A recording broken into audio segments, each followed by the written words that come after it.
वो कहते हैं ना, अगर आपके सिर पे बड़ों का हाथ है तो नथिंग इज़ इम्पॉसिबल।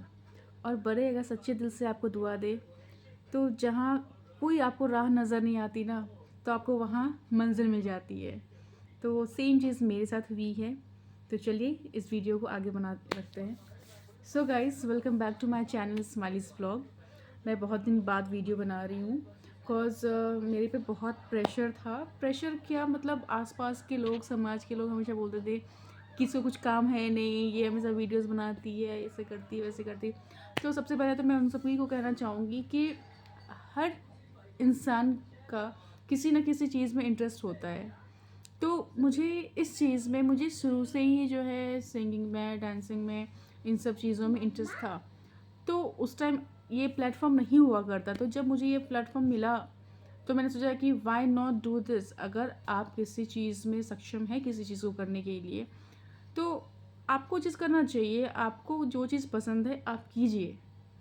ये मत देखिए कि लोग क्या कहेंगे, समाज क्या कहेगा। जब तक आप सही कर रहे हैं, नो वल्गैरिटी, नथिंग। अगर जब तक आप सही से चल रहे हैं, go ahead and do it.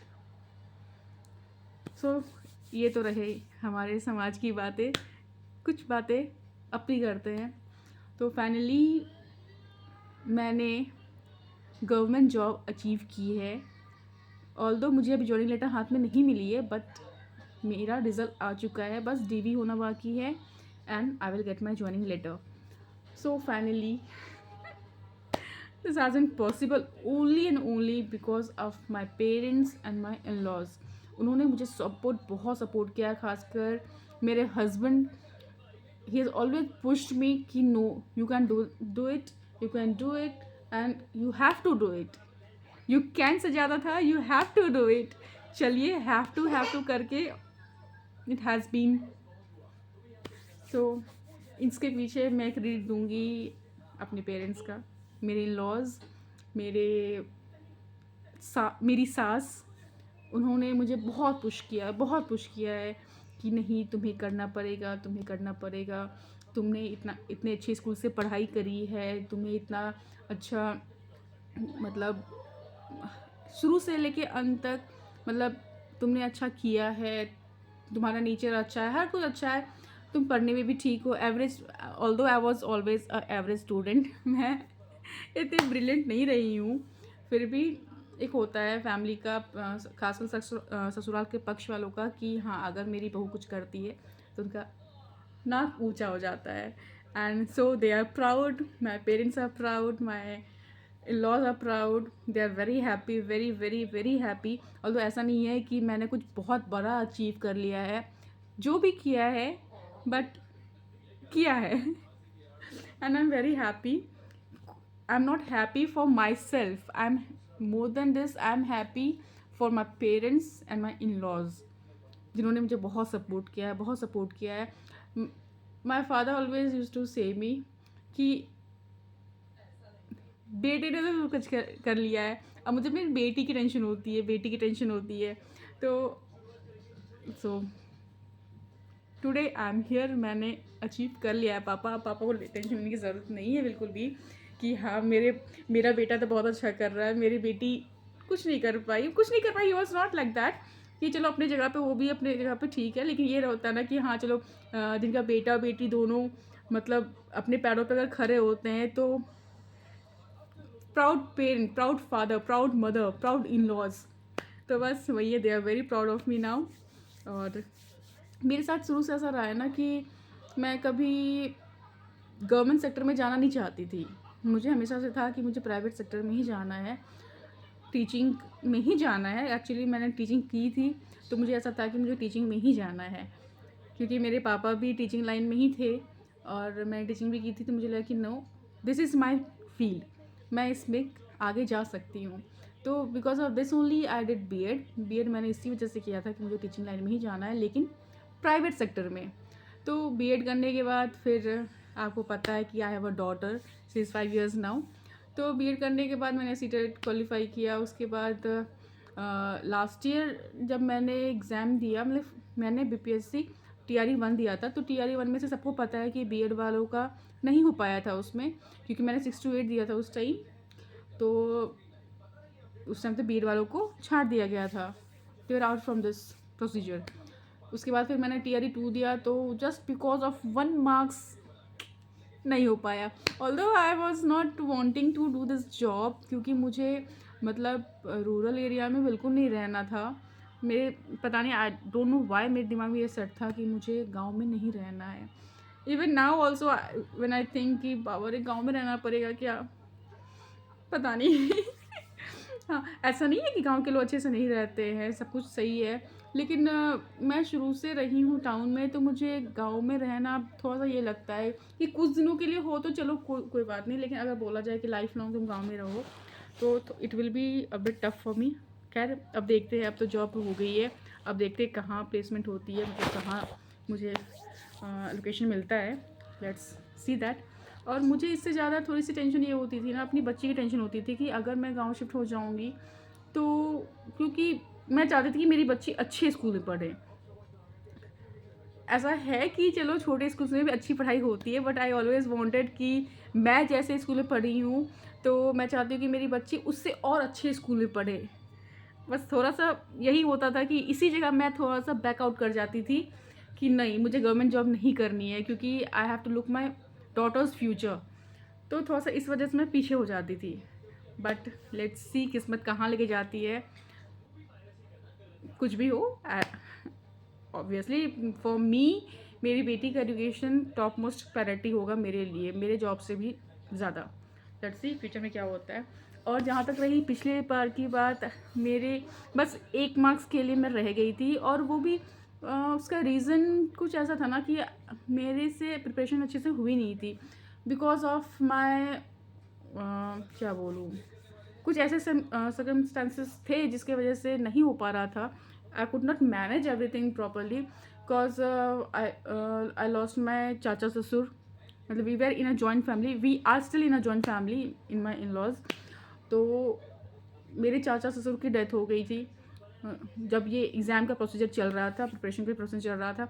और उसके बाद तो फिर उसके ठीक 6 महीने के अंदर मेरे क्या बोलूँ, मेरे जो भैंसुर होते हैं, मतलब my husband's elder brother, we lost him due to cancer.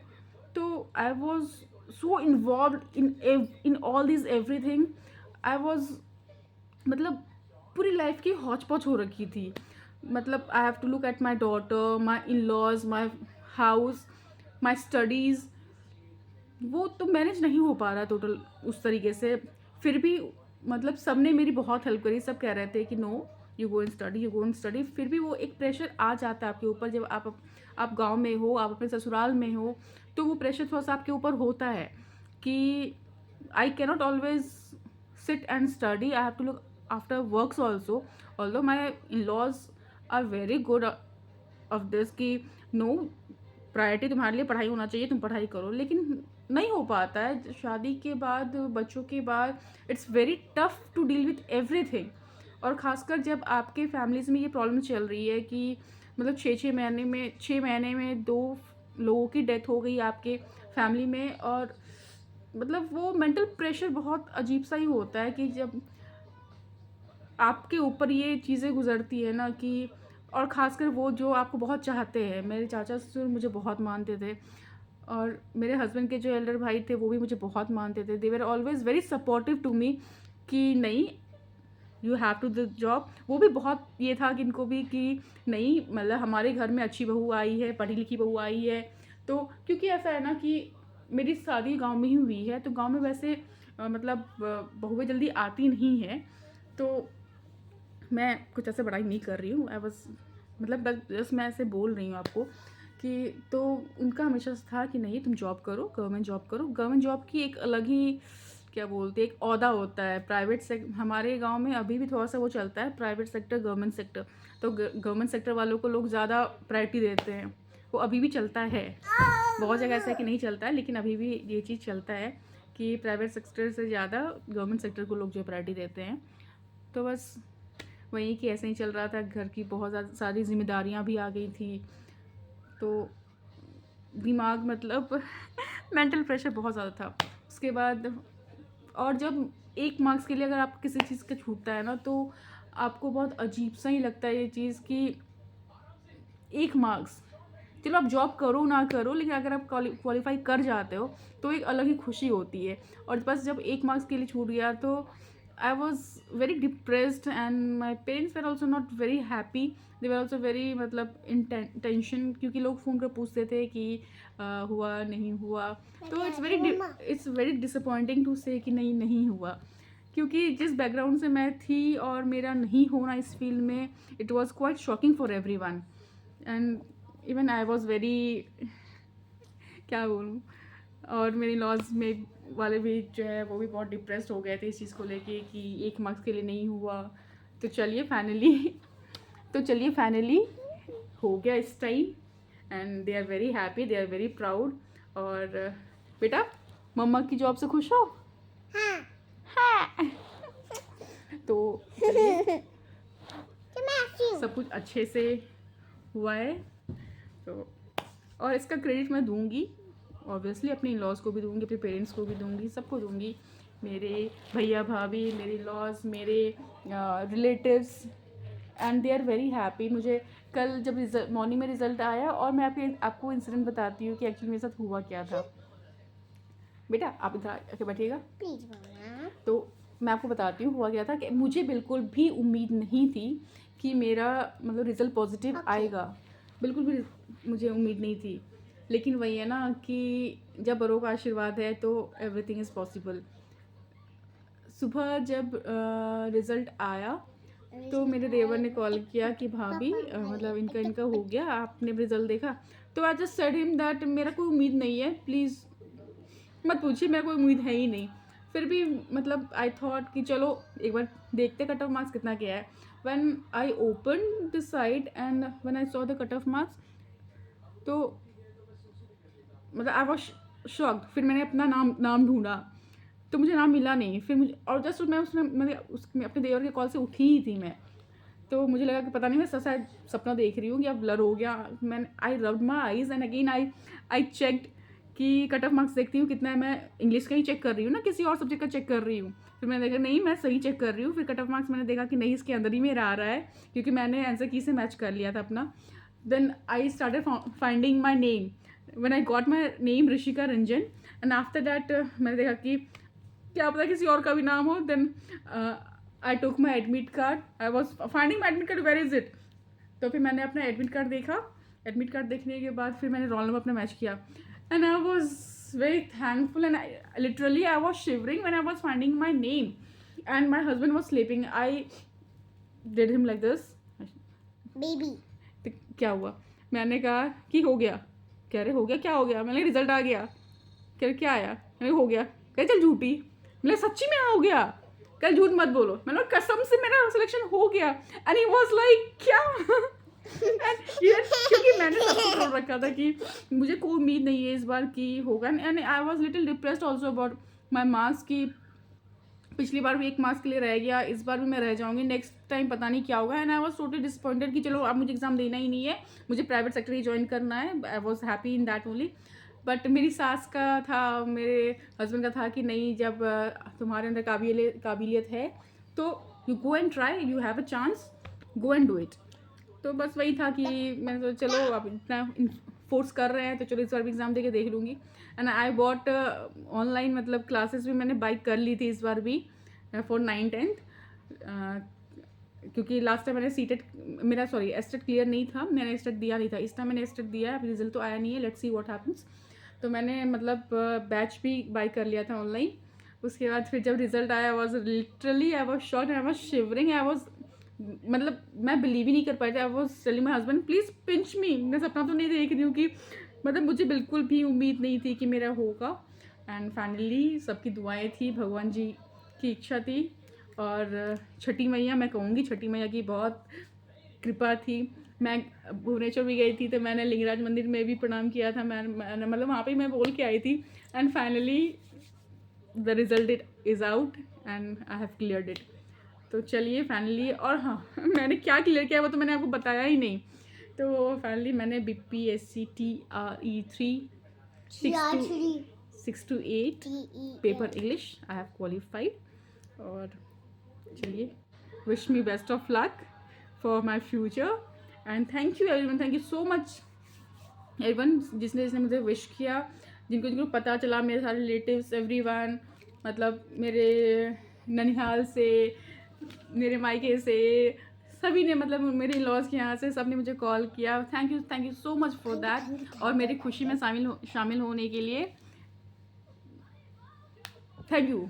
और कुछ नहीं बोला जाएगा वैसे। Very very thank you so much to everyone for making me feel so special because I qualified and thank you so much.